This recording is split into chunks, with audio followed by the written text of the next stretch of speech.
Alors, dans la boîte à questions, il y a une question de Carole qui se pose une question, c'est comment se mettre à son compte en tant que gestionnaire de paye indépendant, notamment quand on n'a pas forcément beaucoup d'expérience, voire même pas du tout, c'est-à-dire qu'on sort de formation avec le titre en poche. Et quel est l'ordre des choses pour créer son entreprise? Est-ce qu'il faut être seul ou s'associer? Concrètement, si vous décidez de vous mettre à votre compte, c'est une bonne idée.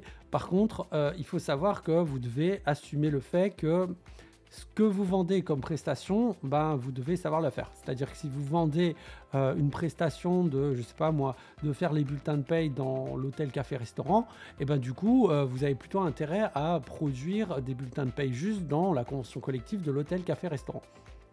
Donc, c'est tout à fait possible de se lancer après un titre professionnel. Par contre, il faut vraiment être sûr de son coup. C'est-à-dire que vous n'avez jamais fait vraiment de bulletin pour de vrai.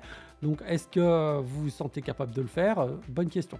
Ça, c'est plutôt une interrogation que vous devez avoir vous personnellement plutôt que de la poser à quelqu'un d'autre. Autre point, n'attendez pas d'être trop prêt parce que vous serez jamais assez prêt pour vous mettre à votre compte. Sinon, vous finirez à la retraite sans avoir essayé de vous lancer.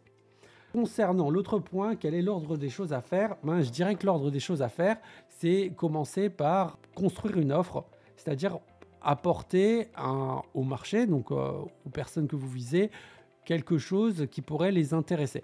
Et en fonction de cette offre, si vous avez des clients, bah à ce moment-là, vous pouvez vous lancer directement. Donc, pour résumer, d'abord, soyez sûr de pouvoir délivrer ce que vous vendez.